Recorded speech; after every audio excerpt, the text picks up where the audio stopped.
In what is sure to be the top story of this entire year of 1989, the Berlin Wall has come tumbling down. This wall has stood as a painful symbol of a divided Germany since it was built in 1961. But today, tens of thousands of East Germans are swarming the streets of West Berlin in a sudden and miraculous turn of events. There will be much more to come on this breaking story.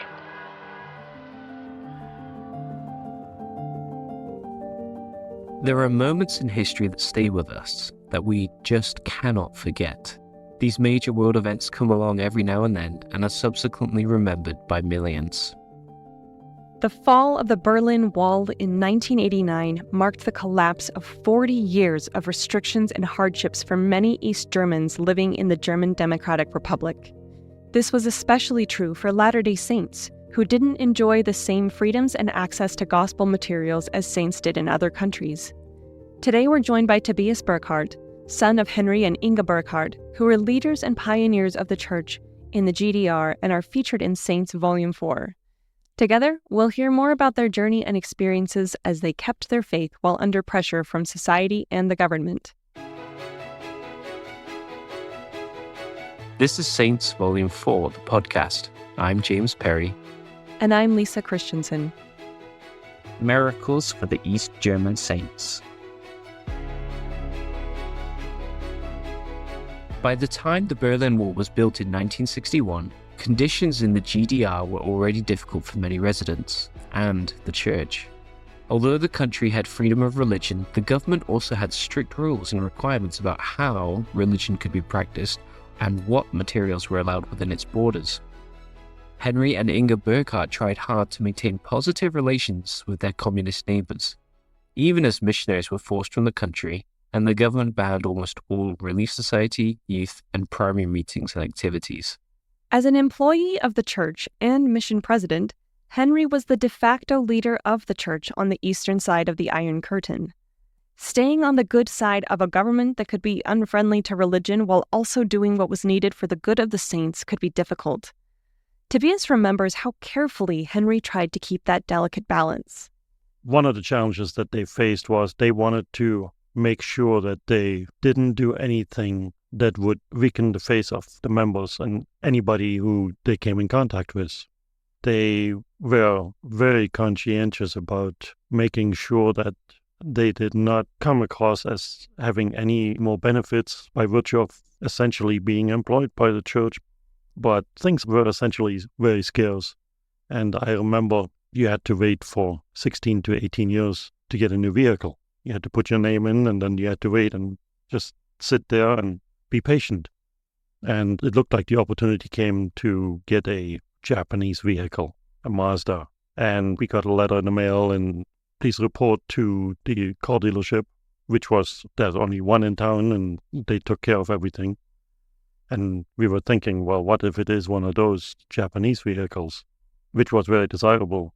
And my dad was, I hope not, because I can't explain it to anybody else. When they asked me, I wouldn't feel comfortable doing that. That was his response. So I think my mom and dad, they were both very, very sensitive to the feelings of all the members around at that time. Henry worked closely with government officials to handle administrative duties for the church, as well as things like acting as a liaison for requests for visas to leave the country to attend the temple in Switzerland and other church-related purposes. Although legally there was freedom of religion in the GDR, officials were frequently suspicious of religion in general, especially the Latter-day Saint faith, which they viewed as having too many ties to the United States. Officials would attend meetings unannounced or try to entice members to report on other members for various infractions. Henry wasn't spared from the government's suspicion, and especially in the earlier years of communism, found himself in trouble with officials, including being arrested several times. To be honest, for many years I'd been wondering why my sister is 10 years older than me. And it took many, many years before I found out that it was because my dad was called in by the authorities and then put in prison on multiple occasions. And my parents didn't feel it right to have another child in a situation like that. My parents did a great job in shielding me from a lot of the more difficult experiences they may have had. mainly when it comes to Secret Service, the Stasi and stuff. I had no idea. Tobias felt safe wherever he went. Once at school, he was made fun of for being Christian, but most of his interactions with teachers and fellow students were respectful of his religion, even if it was impossible to forget he was in a distinct minority. It was one of those situations where you had to educate yourself and know what your responsibilities were and what your rights were. And then, armed with that knowledge, we went and tried to go through the proper channels, so to speak, and try and solve that issue. And it worked. I'm not saying that it always works for everybody in every condition, but in this case, that was, I think, a good learning experience, a good teaching moment that my parents had, and then it all lined up and it all worked. Some of my friends in school, classmates, that I talked about Book of Mormon and going to church and things like that, and one guy's name was Jan. He seemed quite interested, and I even managed to find a copy of the Book of Mormon that I was going to give him, but if I remember right, I gave it to him, he took it home, and he brought it back the next day and says, my mom doesn't want to endanger her job, and she feels that it's better that we don't have that book in the house. So that was obviously quite a downer. Henry's church work and service took him away from home for most of the week. He would usually leave early Tuesday morning to get to the mission office hours away and stay till late Thursday night. On Saturday, he would travel around the area to visit all of the congregations. Sometimes he didn't return home until late Sunday night. Despite this, Henry worked hard to be a good husband and father when he was home, and Inga tried to keep everything running smoothly while he was away. Those times that my dad was home, he was present. And part of that, in my opinion, was that when he had the chance, he was picking me up from school when I was in elementary school. And that was a highlight for me, and that made me feel loved. Other time, just walking with him when he was running errands or riding in the car with him, that was just special. My mom, when he wasn't there, she tried to give us the guidance that we needed, and she was an example to us, going to church. Other members of the church in the area did what they could to share the load. Henry's counselors helped take care of the missionaries as well as supporting Henry in his duties, while Inga was alone caring for the children during the week. Friends lent a listening ear and a helping hand. The members of the church in the area likewise found each other's company a vital strength living in a society that thought little of religion.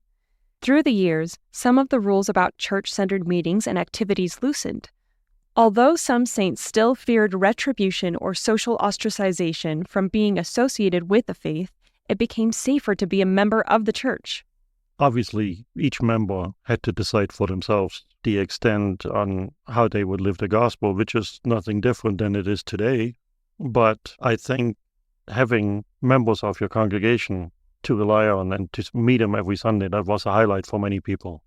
Sometimes church and school or state activities clashed. And my parents, they always encouraged us to find a good balance and pay attention to the gospel. And if there really was no other choice, then we did go and attend school functions that interfered with church, mainly on Sundays, stuff like that. But it was always seen as an exception, not the rule.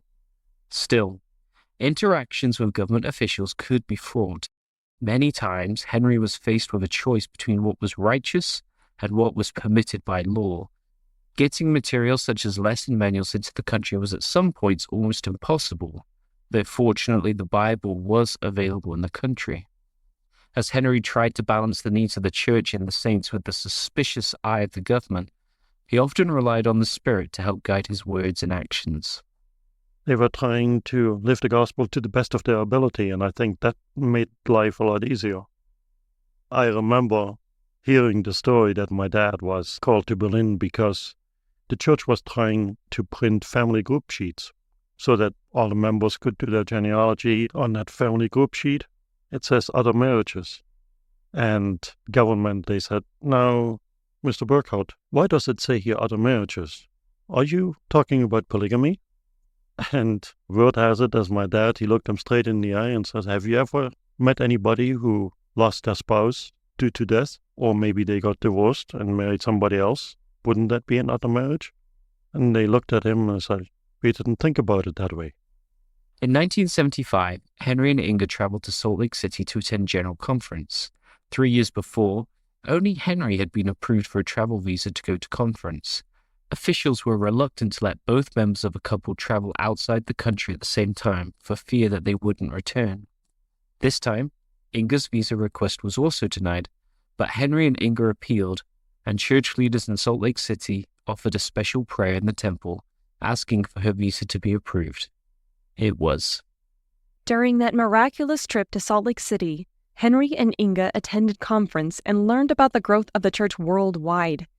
Henry also met with President Spencer W. Kimball to discuss the challenges facing the church in East Germany, as well as to receive prophetic counsel about what needed to be done for the saints there. And President Kimball reached up to my dad's shoulder and put his arm around him and said that his job was to be friends with the communist government. And my dad was like, President, you have no idea. He didn't tell him that, I think. But he, in his mind, he was like, President, you have no idea how to deal with those communists, what it is like to have to deal with them every day, and the effort that it takes to do so. Henry came to find the wisdom in President Kimball's advice. As his relationship with the officials improved, he found significant blessings. Tired of so many members of the church requesting visas to cross the border to attend the Swiss temple, they suggested Henry ask church leaders to build a temple in East Germany. Henry initially said this would be impossible because there were far too few members to qualify the area for its own temple, and because government officials insisted on inspecting all church materials that came into the country, something that would jeopardize the sacred nature of temple ordinances. But the officials promised they would not read the sacred materials and even let the church purchase a lot of land for the temple rather than a long-term lease, as was typically arranged for constructing a new building. You can read more about how the Freiburg Temple came to be built in Saints, Volume 4, but a series of improbabilities and miracles resulted in the construction and dedication of the third temple in Europe and the first in a communist nation in 1985.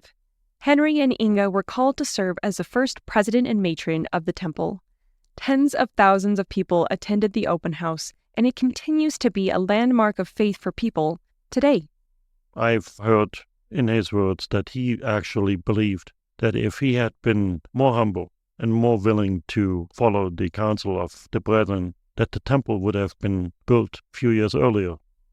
I think the temple was everything to him, because that was the crowning moment of every member's life.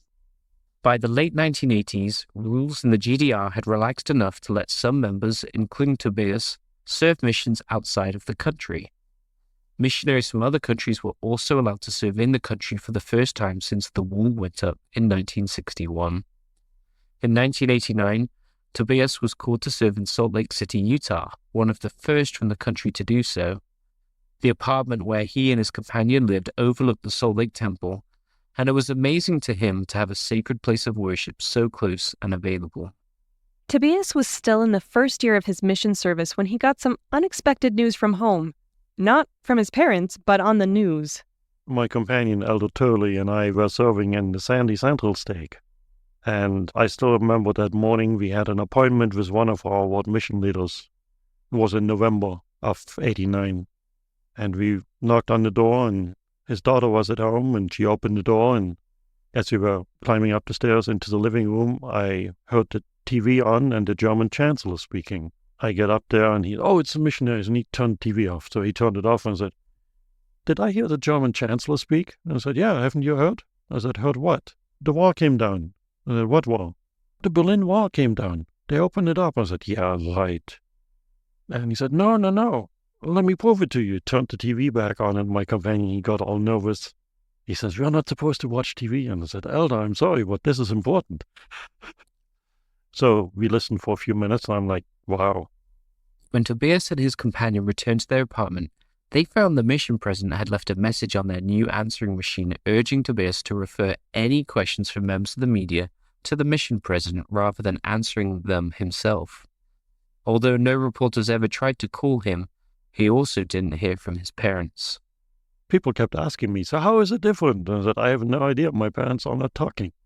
And the reason for that, what they told me when I came back home and I asked them about it, was that they didn't want to tell me stuff that would get me drunky and get me sidetracked from being a missionary and trying to spread the gospel and teaching people about Heavenly Father's plan. Many changes came with the fall of the Berlin Wall and the subsequent reunification of Germany. Among those changes was a radical and sudden feeling of freedom to see the world in ways that were impossible before. Henry and Inga saw many people in their congregations now faced with the choice to worship together on Sundays, as they had been doing for so many years behind the Iron Curtain, or to take advantage of opportunities that had been closed off to them before. I think a lot of members relied on the activity and the cohesion of being a member of the ward and then branch and going to church on a regular basis and meeting with the other members, and that, it is my understanding, was quite different because all of a sudden people could travel and they still had to work, even though many people lost their job because of companies failing and so on and so forth. But what actually happened was there were a lot fewer people in church some Sundays because they just had this new freedom to be able to travel where they couldn't travel before. Everybody had to decide for themselves again, what is most important for me? Going to travel to Spain or Greece or wherever, or be in church on Sunday. Henry was released as mission president in 1985 so he could serve as the first president of the Freiburg Temple, a calling he held until 1991. Soon after that, he began working as the manager of the European Family History Center, located near the temple, and was responsible for establishing and maintaining family history centers all throughout Central Europe until he retired for some well-earned peace and quiet. Inga died in 2005, and Henry followed her 14 years later.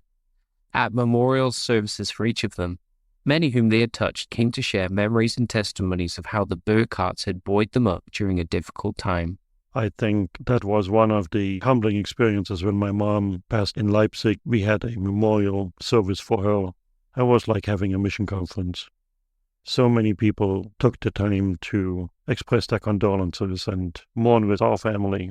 That was very, very humbling at that time to me, and we had the same experience again when my dad passed away in 2019. The memorial service in Leipzig was very well attended, and many of the people that had worked with my dad for many years, they were able to share their memories and bear their testimony of how their life had been touched by the service of my dad. Although things have changed in the decades since Henry and Inga were working so hard and so carefully to keep the church and its members strong despite difficult circumstances, their legacy lives on as an example of perseverance despite pressure and faith prevailing against fear. And although they were a source of strength for many, Tobias says he believes their own personal testimonies were the bedrock that kept them and other saints in the GDR grounded through the storms. I think without the testimony of the gospel, they would have had a lot harder time dealing with the adversities that they had to experience in East Germany. I think it gave them the peace that they needed to know that it's not all about here and now and instant gratification, but we have something to look forward to. We have something to work towards so that we can be worthy to return and live with Heavenly Father again. It might sound cliche, but that's my best explanation. Joseph Smith comes to mind when he's talking about that. He knew he saw the angel and he knew it was true. He couldn't deny it and he had to act upon that. And I know my parents, they felt very similar. They knew it was true. They knew it was something that could make their life better and other people's lives better. And it was worth living and fighting for.